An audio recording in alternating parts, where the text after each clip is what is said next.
ආයුබෝවන් සුබ දවසක්. අද අපි සාකච්ඡා කරන්නේ රසායනික ගණනය කිරීම පාඩමේ තුන්වෙනි වීඩියෝ එක. මේකෙදී අපිට කලින් කරපු අකාබනික සංයෝග නාමකරණයේ තව එක කොටසක් තියෙනවා. අකාබනික අම්ල නම් කිරීම. අපි ටියුට් එකේ ගත්තොත් පස්වෙනි පිටුවේ දැන් අපි ඉන්නේ. අකාබනික අම්ල නම් කිරීම සම්බන්ධව.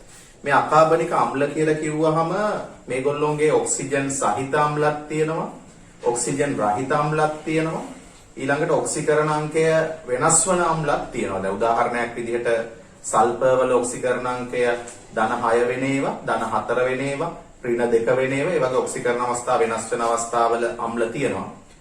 Cl වල වගේ ගත්තොත් ධන 7, ධන 5, ධන 3, ධන 1 ඒ වගේ අවස්ථාවල තියෙන ඔක්සි අම්ල තියෙනවා. ඔක්සිජන් නැති අම්ල තියෙනවා.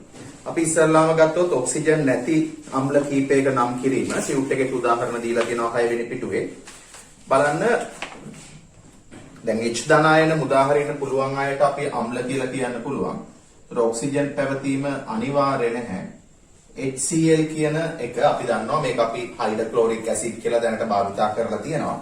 ඒතර IUPAC විදිහට නම් කරොත් මේක හයිඩ්‍රජන් ක්ලෝරයිඩ් කියලා කියන්නත් පුළුවන්. නැත්නම් හයිඩ්‍රොක්ලොරික් ඇසිඩ් කියලා කියන්නත් පුළුවන්. ඒ වගේම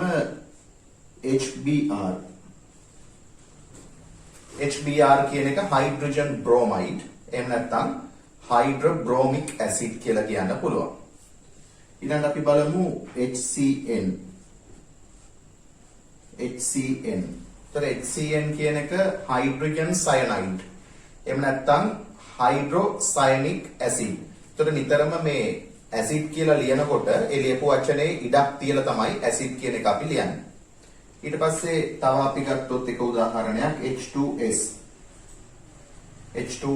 එතකොට මේක හයිඩ්‍රජන් සල්ෆයිඩ් කියලා නම් කරන්නත් පුළුවන්. හයිඩ්‍රොසල්ෆියුරික් ඇසිඩ් කියලා නම් කරන්නත් පුළුවන්. එතකොට ඒ දෙකම දීලා තියෙනවා. හරි. ඊට පස්සේ අපි බලමු ඔක්සිජන් සහිතව තියෙන අම්ල අපි කොහොමද නම් කරන්නේ කියලා. ඔක්සිජන් සහිත අම්ල. උදාහරණයක් විදිහට අපි සල්ෆර් මධ්‍ය පරමාණුව වල ඔක්සිජන් සහිත H2SO4 කියන එකයි එයාගෙම H2SO3 කියන එකයි බලමු. ඒතර මේකේ බැලුවහම ඔක්සිකරණ අංක සම්බන්ධව අවධානය යොමු කරොත් මෙතන සල්ෆර් වල ඔක්සිකරණාංකය ධන 6ක් වෙනවා. මෙයාගේ සල්ෆර් වල ඔක්සිකරණාංකය ධන 4යි. එතකොට මෙන්න මේ ඔක්සිකරණ අංකය වැඩි අවස්ථාවේ මෙතන තියෙන්නේ SO4 2- කියන අවස්ථාව. H+ එකයි SO4 2-. මෙයාගේ තියෙන්නේ SO3 2-. SO3 2-. එතකොට අපිට මේක සල්ෆියුරික් ඇසිඩ් කියලා අපි නම් කරනවා. මෙතන තියෙන ඇනායනය සල්ෆේට් කියන ඇනායනය. ඒ වගේම මේක අපි සල්ෆියුරස් ඇසිඩ් කියලා නම් කරනවා. මෙතන තියෙන ඇනායනය සල්ෆයිඩ් අයනය. ඒ වගේම අපි තව ගත්තොත් HNO2 මේක නයිට්‍රස් අම්ලය. HNO3 මේක නයිට්‍රික් අම්ලය. මේ HNO2 වල තියෙන්නේ NO2-. HNO3 වල තියෙන්නේ NO3-. එතකොට මෙතන ඔක්සිකරණාංකය නයිට්‍රජන්ගේ ධන 5යි. මෙතන ධන 3යි. එතකොට නයිට්‍රස් අම්ලය නයිට්‍රික් අම්ලය කියලා නම් කරන්න පුළුවන්. මේක නයිට්‍රයිට්, මේක නයිට්‍රේට්. හරි. එතකොට ඒ විදිහට අපිට නම් කරන්න පුළුවන් ඔක්සිජන් සහිත ඔක්සි අම්ල. දැන් සමහර ඔක්සිජන් සහිත ඔක්සි අම්ල තියෙනවා මධ්‍ය පරමාණු ක්ලෝරින් වගේ කෙනෙක් වෙනකොට එයාට හදන්න පුළුවන් අවස්ථා කිහිපයක්ම තියෙනවා. අපි කලින් ව්‍යුහය සහ බන්ධන කියන පාඩමේදීත් ඒවා සම්බන්ධව ව්‍යුහ සම්බන්ධව බලලා තියෙනවා. දැන් මෙන්න මෙහෙම හදන්න පුළුවන් HOCl කියන එක. ඊට පස්සේ තව හැදෙන්න පුළුවන් මෙයාට HClO2.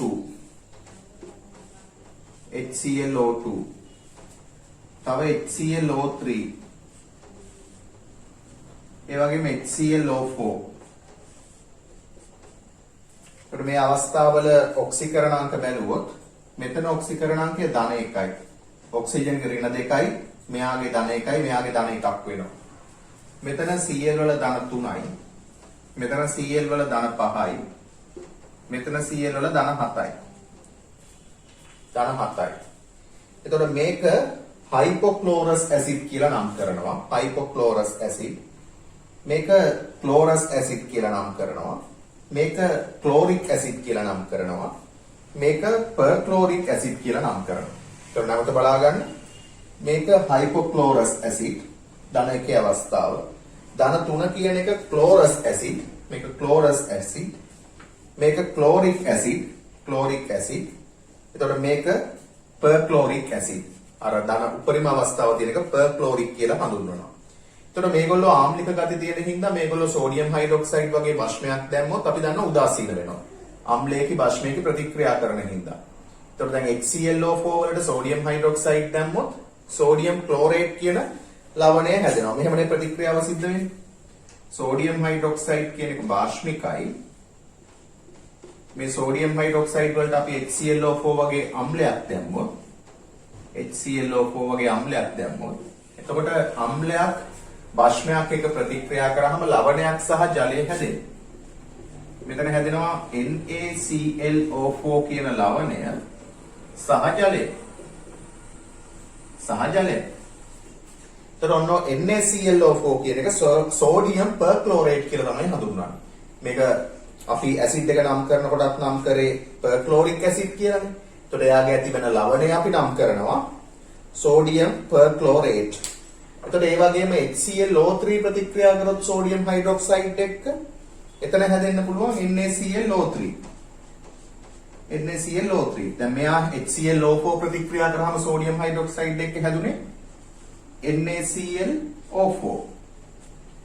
මෙයත් එක්ක ප්‍රතික්‍රියා කරොත් හැදෙනවා NaClO3. ඒ වගේම මෙයත් එක්ක ප්‍රතික්‍රියා කරොත් හැදෙනවා NaClO2. ඒ වගේම මෙයත් එක්ක ප්‍රතික්‍රියා කරොත් NaClO.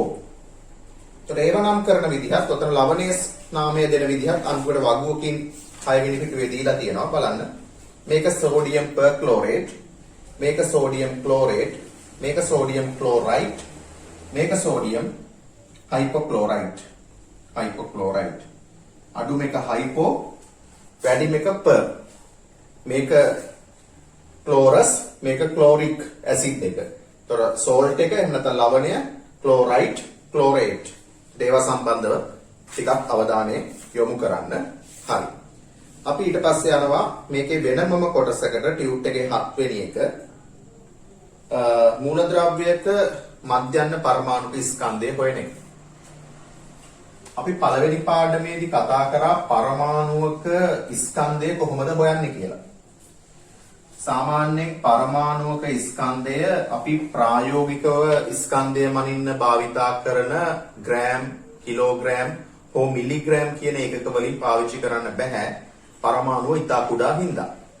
එතකොට පරමාණුක ස්කන්ධය මනින්න ඒකටම සම්බන්ධ වෙන තවත් පරමාණුකම ස්කන්ධය අපි පාවිච්චි කරා ඒකකයක් විදිහට. ඇත්තටම 6C12 කියන සමස්ථානිකයේ පරමාණු එකක ස්කන්ධයෙන් 12න් එකක් තමයි අපි ගත්තේ පරමාණුක ස්කන්ධ ඒකකය කියලා. ඒතකොට ඒකට අපි කිව්වා AMU කියලා කලින් atomic mass unit විදිහට. දැන් නූතනව විවිධ සංකේත පාවිච්චි කරනවා. අපි ඒවා සම්බන්ධව කතා කරලා තියෙනවා.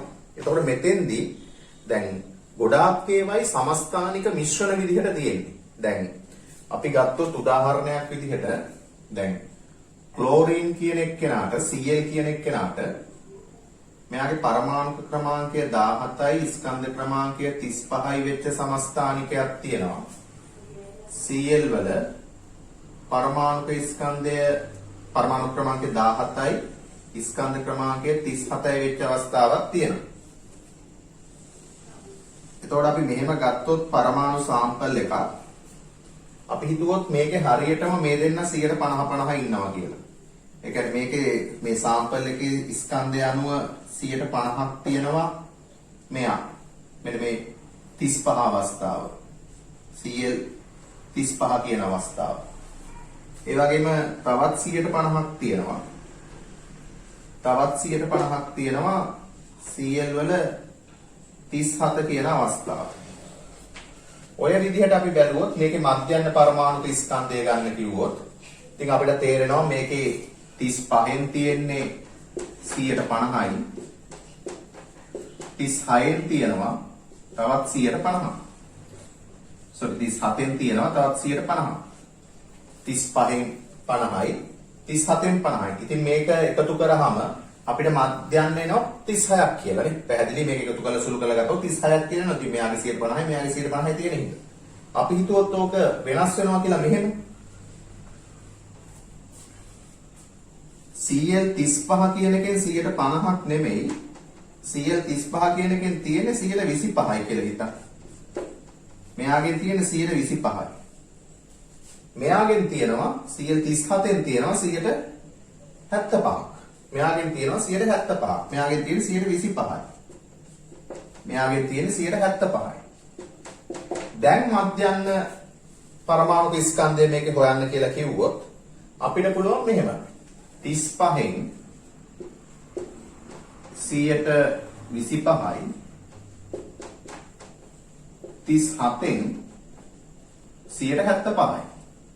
දැන් කලින් 150 තියෙනකොට මේකේ මධ්‍යන්නේ ආවේ 36යි කියලා දැන් එන්නේ 36ට වැඩි ගාණක්. මොකද 37 නේ වැඩි ප්‍රතිශතයක් තියෙන්නේ. අන්න ඒ වගේ අපි දන්නවා සමස්ථානික මිශ්‍රණ විදිහට විවිධ ප්‍රතිශත වලින් එක එක වර්ගවල පරමාණු තියෙනකොට මිශ්‍රණයක් තුල ඒ තියෙන ප්‍රතිශත අපිට දුන්නහම අපිට ඒකේ මධ්‍යන්න පරමාණු ස්කන්ධය හොයාගන්න පුළුවන්කම තියෙන්න ඕන.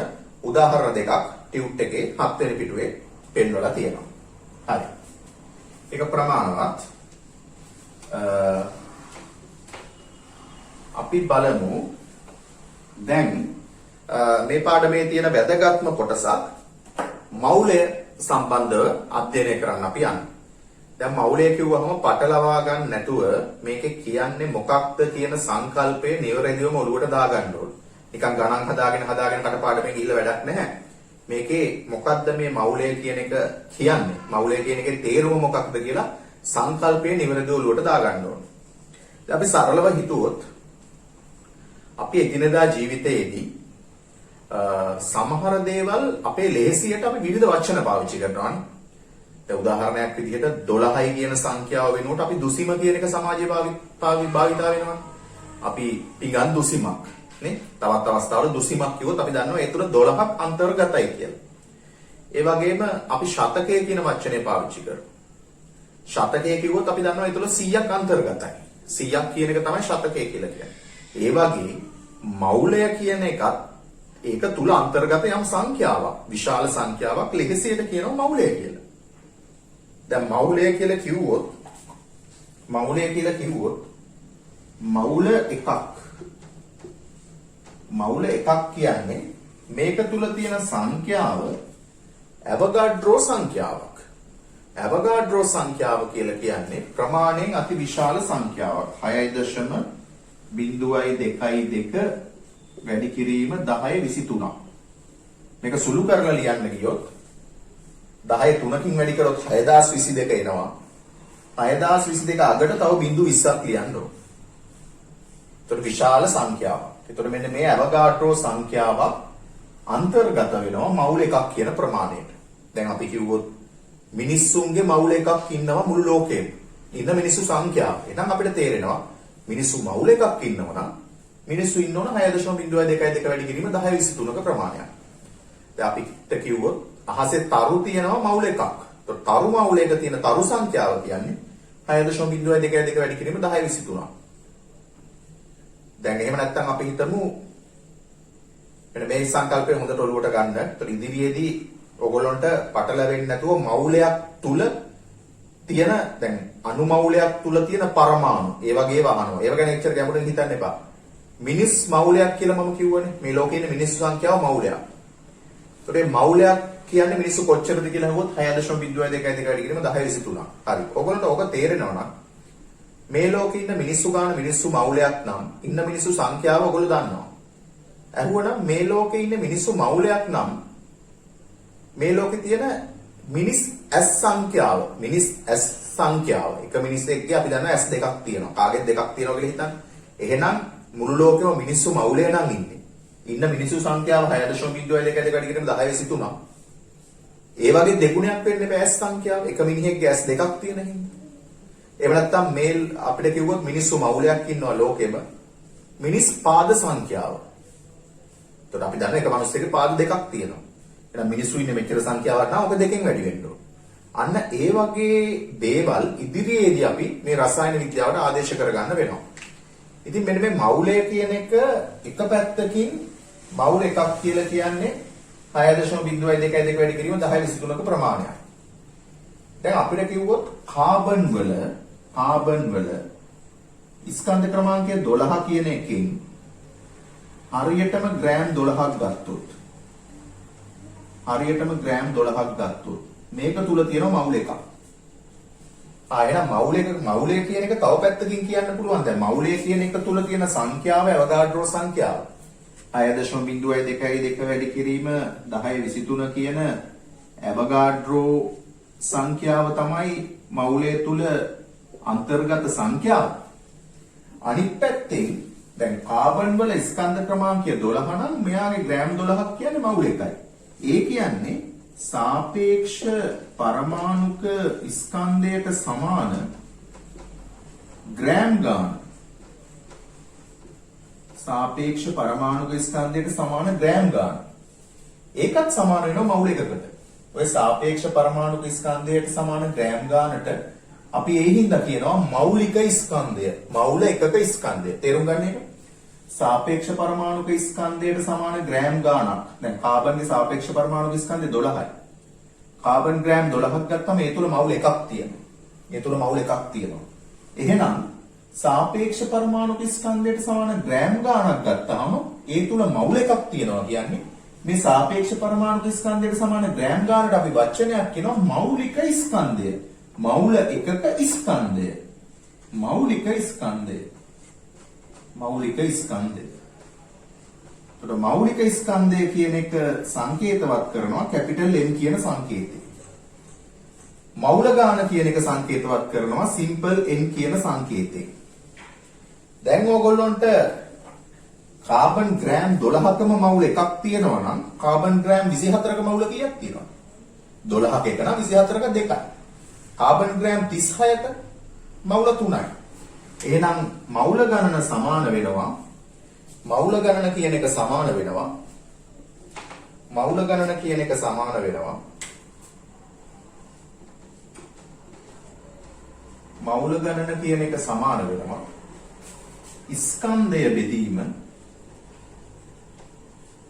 ස්කන්ධය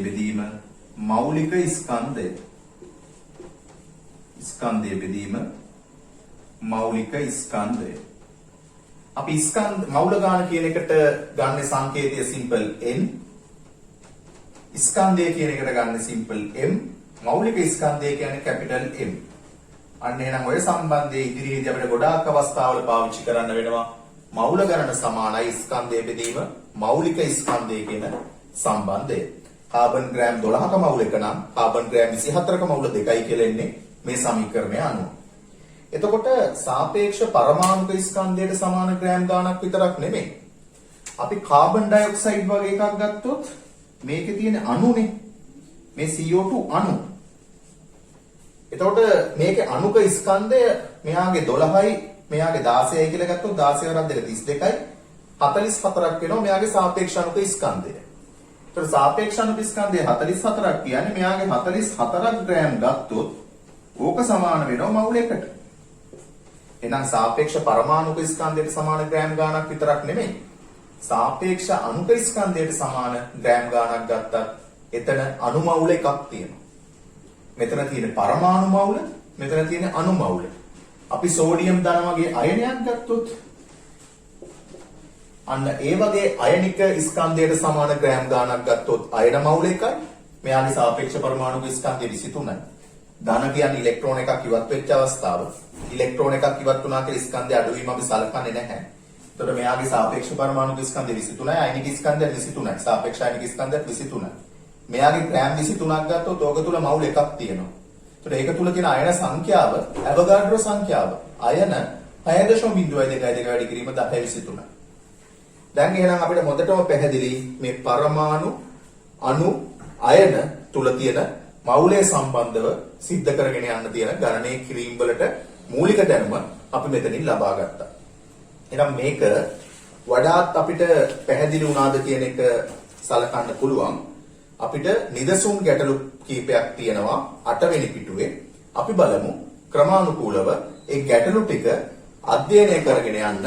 එතකොට මේ ගැටලු ටික අධ්‍යයනය කරනකොට ස්කන්ධයක් කොහොමද මවුල ගණන බවට පත් කරන්නේ?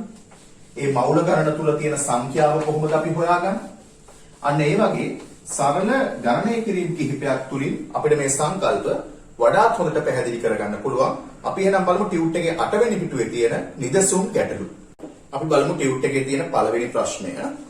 ටියුට් එකේ තියෙන පළවෙනි ප්‍රශ්නය. සෝඩියම් මවුල 4ක ඇති පරමාණු සංඛ්‍යාව.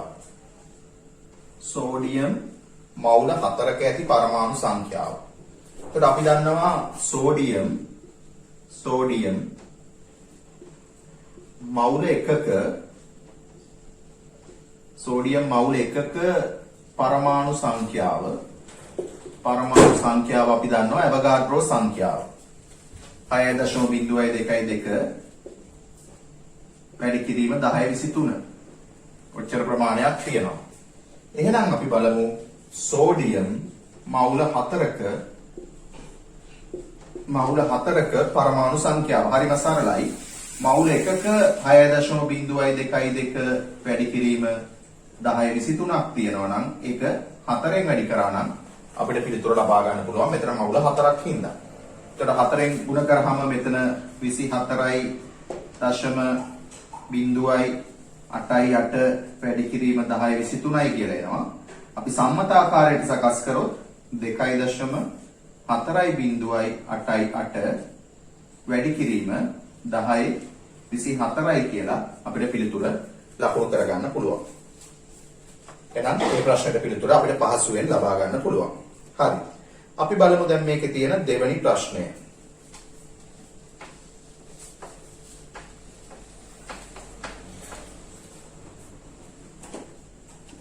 මේකේ තියෙන දෙවෙනි ප්‍රශ්නේ බලමු. CO2 අණුමවුල 5ක අඩංගු අණු සංඛ්‍යාව. දෙවෙනි ප්‍රශ්නේ පළවෙනි කොටස.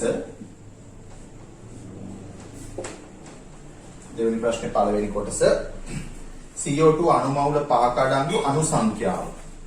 එතකොට අණුමවුල 5ක අඩංගු අණු සංඛ්‍යාව කියලා කියන්නේ අපි අණුමවුල 6.022 වැඩි කිරීම 1023ක ප්‍රමාණයක් තියෙනවා. එතකොට අණුමවුල 5ක නම් මේක 5න් වැඩි වෙන්න ඕනේ. 5න් වැඩි වුණාම පිළිතුර එනවා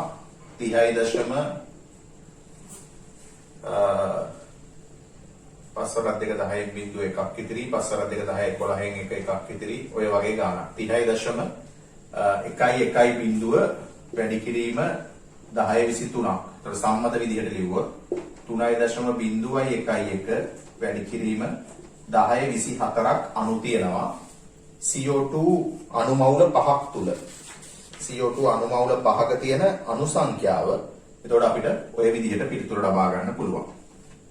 ඊට පස්සේ මේකේ තියෙන මුළු පරමාණු ගණන.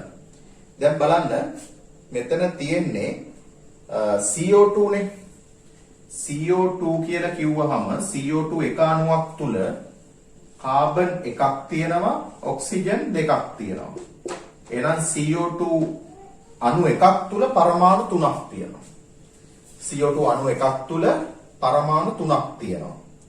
කියන්නේ අණු මවුල එකක් තුල පරමාණු මවුල තුනක් තියෙනවා. මෙයාගේ අණු මවුල එකක් තුල පරමාණු මවුල තුනක් තියෙනවා. එතකොට මේකේ අහන්නේ CO2 මවුල 5ක් තුල තියෙන මුළු පරමාණු ගණන. එතකොට එක අණුවක් තුල පරමාණු තුනක් තියෙනවා නම් මෙයාගේ අණු සංඛ්‍යාව මෙච්චර තියෙනවා නම් මේ වගේ තුන් ගුණයක් වෙන්න ඕන. 3.0.11 වැඩි කිරීම 1024ක් තිබුණා CO2 අණුමවුල 5ක අණු ඒ වගේ තුන් ගුණයක් තියෙන්න ඕන පරමාණු. මොකද අණු එකක අණුමවුල එකක පරමාණු මවුල 3ක් තියෙන හින්දා. එතකොට මේක සුළු කරාම අපිට පිළිතුර එනවා 9.0.33 වැඩි කිරීම 1024ක්. මේකේ තුන්වෙනි කොටස ඔක්සිජන් පරමාණු සංඛ්‍යාව සොයන්න.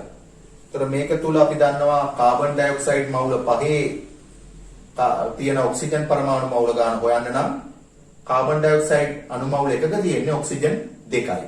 එහෙනම් මේකේ 5 අණු තිබුණා 3.01 වැඩි කිරීම 1024ක් කාබන් ඩයොක්සයිඩ්. ඔක්සිජන් තියෙන ඕනේ වගේ දෙගුණයක්. එකක දෙකක් තියෙන හින්දා. නම් මේක දෙකෙන් වැඩි කරාම එනවා 6.02 වැඩි කිරීම 1024යි. හරි. එහෙනම් දෙවෙනි ප්‍රශ්නෙට අපිට ওই විදිහට පහසුවෙන් පිළිතුරු ලබා ගන්න පුළුවන්. අපි බලමු මේකේ තියෙන තුන්වෙනි ප්‍රශ්නය. තුන්වෙනි ප්‍රශ්නය බලමු.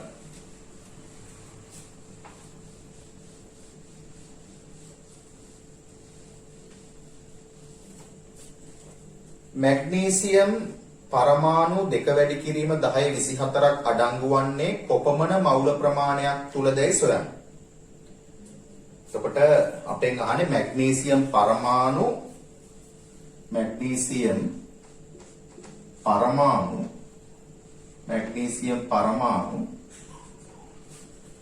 2 වැඩි කිරීම 1024ක් අඩංගු වන්නේ කොපමණ මවුල ප්‍රමාණයක් තුලද? මේකේ තියෙන මවුල ගාන හොයන්න ඕන. අපි දන්නවා මැග්නීසියම් පරමාණු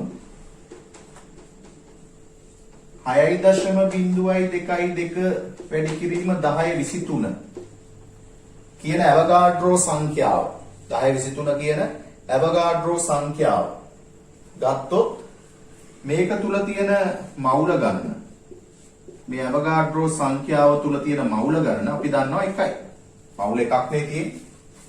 එහෙනම් අපි බලමු මැග්නීසියම් පරමාණු 2 වැඩි කිරීම 1024ක ප්‍රමාණයක තියෙන මවුල ගන්න. එකක් තිබුණේ 6.22 වැඩි කිරීම 1023ක. එහෙනම් 2 වැඩි කිරීම 1024ක කොච්චර මවුල ප්‍රමාණයක් තියෙනවද කියලා ඕක අපිට සුළු කරගත්තා නම් හරි. එතකොට 24යි 23යි කියන්නේ ඊට උඩ 10යි 10 වරක් 2 20යි. එතකොට 20 බෙදීම 6.02. මෙතන 24යි 23යි කැපෙනවා 10යි 10 වරක් 2 20යි. 20 6න් බෙදුවාම 3 ගාණක් එනවා. පිළිතුර වැදෙනවා 3.32 මවුල. 3.32 මවුල. 3.32 මවුල. එහෙනම් අපි ඒ විදිහට තුන්වෙනි ප්‍රශ්නටත් පිළිතුර ලබා ගත්තා. අපි බලමු දැන් මේකේ තියෙන හතරවෙනි ප්‍රශ්නය. හතරවෙනි ප්‍රශ්නය.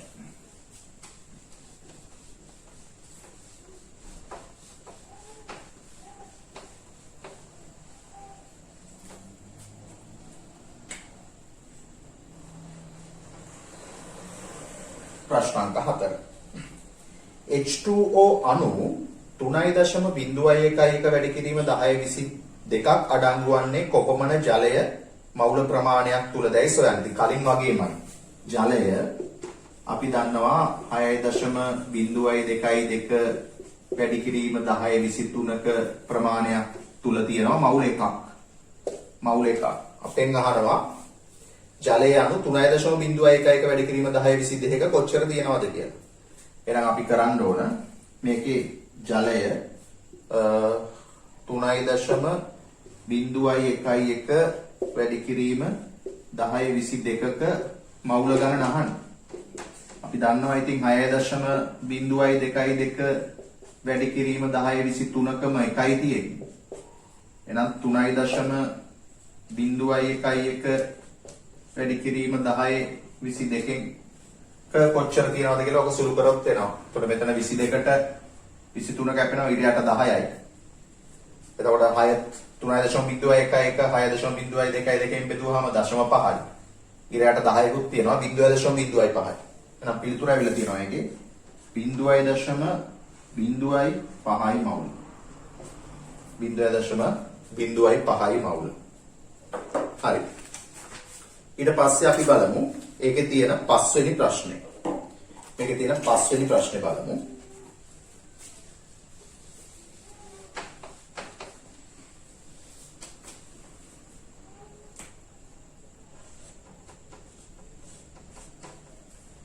මෙම ද්‍රව්‍ය ප්‍රමාණවල ස්කන්ධ සොයන්න සාපේක්ෂ පරමාණුක ස්කන්ධයේ සෝඩියම් 23යි N14යි H1යි කියලා දීලා තියෙනවා. මේකේ තියෙන ස්කන්ධය. පළවෙනි එක සෝඩියම් මවුල 0.5ක්. මවුල 0.5ක්. සෝඩියම් වල සාපේක්ෂ පරමාණුක ස්කන්ධයේ 23ක් හින්දා මෙයාගේ මවුල එකක් කියලා කියන්නේ ග්‍රෑම් 23ක්. එහෙනම් මෙයාගේ ග්‍රෑම් 23ක් තියෙනවා මවුල එකක.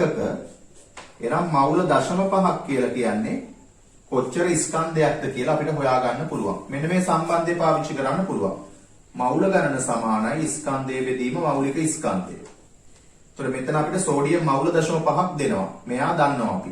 N කියන එක දන්නවා. ඊට පස්සේ සෝඩියම් වල මෞලික ස්කන්ධය 23යි කියලා අපි දන්නවා.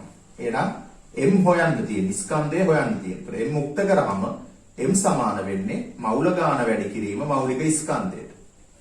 එහෙනම් මෙතන මවුල ගාන 0.5යි මෞලික ස්කන්ධය 23යි GMOL ඍණ එක තමයි මෞලික ස්කන්ධය. ඒතර MOL ඍණ එකට MOL කැපෙනවා 23.5න් වැඩි කරාම පිළිතුර එනවා 11.5යි ග්‍රෑම්. 11.5යි ග්‍රෑම්. ඒක දෙවෙනි කොටස N2 0.2යි මවුල. ඉතින් ඔය මේකම තමයි පාවිච්චි කරන්න වෙන්නේ. ඒතර N2 තියන්නේ N2 ඒතර 14 නෙමෙයි 28යි. මේකේ සාපේක්ෂ අණු ස්කන්ධය. N2 මවුල 0.2ක. ඒතර මවුල 0.2ක් තියෙනවා. මෙයා දන්නවා වැඩි කරව මෞලික ස්කන්ධේ. N2 වල 28යි. නම් 28යි GMOL ඍණ එක. එතකොට 28 වලත් 256යි දශම ස්ථානයකයි 5.6යි ග්‍රෑම්. 5.6යි ග්‍රෑම්. එන එකක් හරි. ඒකේ තුන්වෙනි කොටස තියෙනවා ඇමෝනියා මවුල දෙකක. ඇමෝනියා මවුල දෙකක. අපි ඇමෝනියා වල මවුල දෙකක්. මෞලික ස්කන්ධය 14යි 3යි 17යි. එහෙනම් 17යි GMOL ඍණ එක. එතකොට MOL ඍණ එකට MOL කැපෙනවා 34යි ග්‍රෑම්. මේ තුනටම අපි පාවිච්චි කරේ මේ සමීකරණය. එහෙනම් පස්වෙනි ගානත් සම්පූර්ණයි. අපි දැන් බලමු 6 වෙනි ගැටලුව.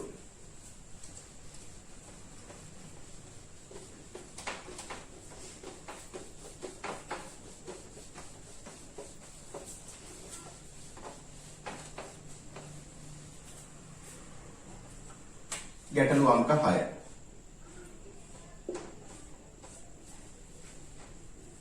ඒක කියනවා මෙම ද්‍රව්‍ය ස්කන්ධවල අඩංගු වන්නා වූ මවුල ප්‍රමාණ සොයන්න.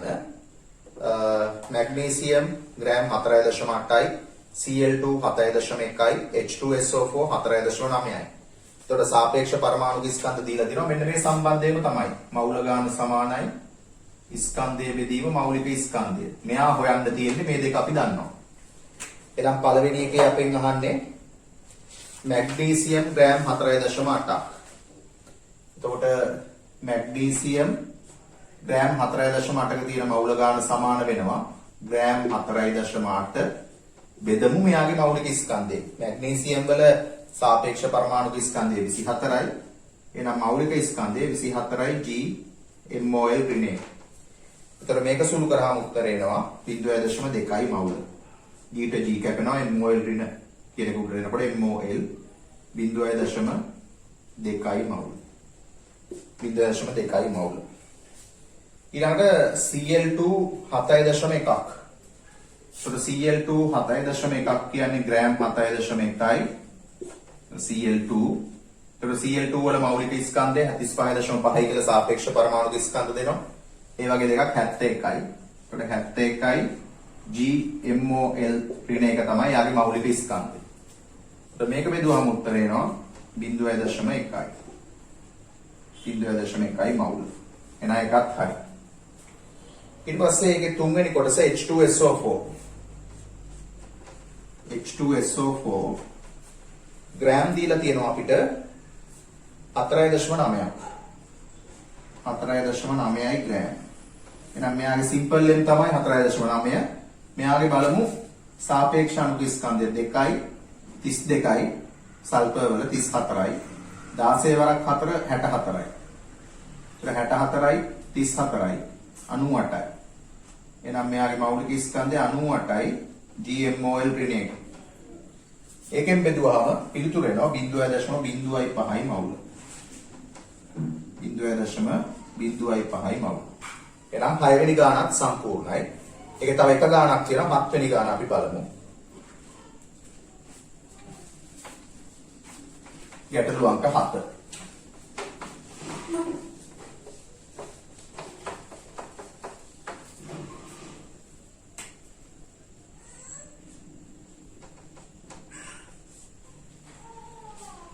සෝඩියම් පරමාණුවක අංක 2 ජලය අණුවක ස්කන්ධය හොයන්නලු. ඒතර සෝඩියම් පරමාණුවක අපි දන්නවා සෝඩියම් පරමාණු ඇවගාඩ්‍රෝ සංඛ්‍යාවක් 6.22 වැඩි කිරීම 1023ක ස්කන්ධය. මෙතන මවුල එකයි තියෙන්නේ සාපේක්ෂ පරමාණුක ස්කන්ධයට සමාන ග්‍රෑම් ගාණක් තියෙනවා. මෙයාගේ සාපේක්ෂ පරමාණුක ස්කන්ධය 23යි. එහෙනම් ග්‍රෑම් 23ක් තියෙනවා. පරමාණු 6.22 වැඩි කිරීම 1023ක ස්කන්ධය ග්‍රෑම් 23යි. දැන් අපෙන් අහනවා මෙයාගේ පරමාණු එකක ස්කන්ධය. එහෙනම් සෝඩියම් පරමාණු එකක ස්කන්ධය. සෝඩියම් පරමාණු එක ස්කන්ධය සමානයි 23 බෙදීම 6.22 වැඩි කිරීම 1023. එතකොට මේක සුළු කරාම උත්තරය එනවා 3.819 වැඩි කිරීම 1023යි. 3.819 වැඩි කිරීම 1023යි ග්‍රෑම්. 3.819 වැඩි කිරීම 1023යි ග්‍රෑම්. පරමාණු 6.22 වැඩි කිරීම 1023ක ඇවගාඩ්‍රෝ සංඛ්‍යාව කියන්නේ සෝඩියම් වල සාපේක්ෂ පරමාණුක ස්කන්ධයට සමාන ග්‍රෑම් ගාන. සෝඩියම් වල සාපේක්ෂ පරමාණුක ස්කන්ධය 23යි. ඒකට සමාන ග්‍රෑම් ගාන කියන්නේ 23යි ග්‍රෑම්. එතකොට පරමාණු ඇවගාඩ්‍රෝ සංඛ්‍යාවක් කියන්නේ ග්‍රෑම් 23යි. එහෙනම් පරමාණු එකක ස්කන්ධය හෙව්වා. ඊට පස්සේ තියෙනවා දෙවෙනි කොටස ජලය අණුවක ස්කන්ධය. එතකොට ජලය අණුවක ඒකෙත් අපි දන්නවා ජලය මේක දෙවෙනි කොටස. ඒකෙත් අපි දන්නවා ජලය අණු ඇවගාඩ්‍රෝ සංඛ්‍යාවක් 6.22 වැඩි කිරීම 1023ක ස්කන්ධය.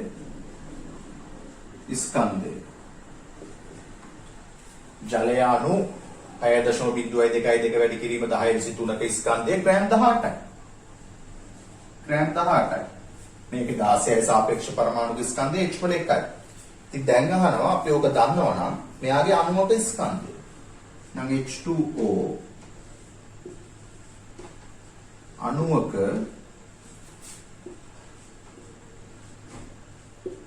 ස්කන්ධය සමානයි